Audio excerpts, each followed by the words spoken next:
سلام دی ورسې ټول وطنوالو ته. زه ډاکټر افضل یوارې بیا تاسو خدمت کې حاضر یم. مثبت ذهنیت د ښه مزاج، کامیابه ژوند او د خوشحاله ژوند دپاره خورا مهم دی. نو سوال دا پیدا کېږي چې دغه مثبت ذهنیت به اوس موږ څنګه خپل ځان کې پیدا کوو. د دې لپاره اووه سټپه دي، اووه طریقې دي چې تاسو به کوئ. هغه ټول که تاسو په ځان باندې لاهو کوئ نو کیدی سي تاسو ذهنیت مثبت سي.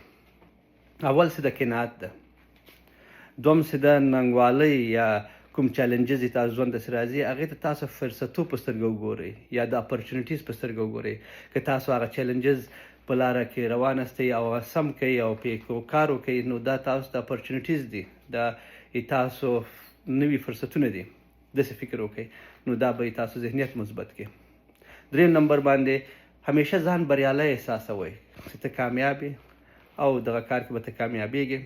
کله کله کوم کار که تاسو کړی هم نه فکر کې هم راغلی او هغه تاسو مخکې وړاندې کوئ نو فکر وکړئ چې تاسو په هغې کامیاب سوي یاستئ. دا به تاسو ته خوشحالۍ او د مثبت ذهنیت یو ماده تاسو کې واچوي او تاسو بیا د هغې دپاره بریالیتوب دپاره بیا کار کول په مثبت ذهنیت سره کوئ، ځکه ستاسو ته به یو خوشحالي راسي. څلورم نمبر باندې د تاسو به نو مثبت خلکو منځ کې کښېنئ، جګېږئ. هغه کسان چې منفي دي هغوی نه به ځان ساتئ.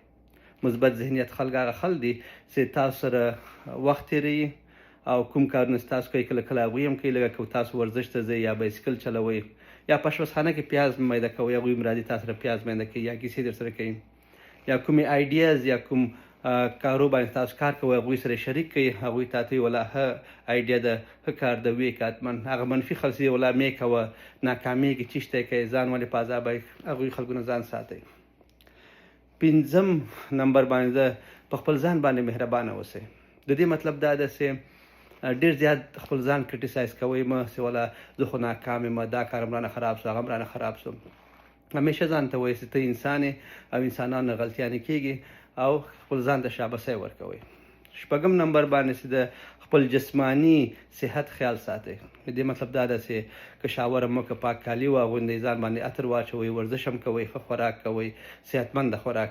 نو د جسماني صحت تاسو خپل ځان خیال ساتئ، تاسو به ښه احساس کوئ، تاسو به مثبت ذهنیت خواته بوځئ. او بل اووم نمبر باندې روزانه به ځان ته وایئ سهار چې راجګېږئ چې به نن به زه خوشحاله ورځ لرم او زه به خپل ذهنیت مثبت ساتم.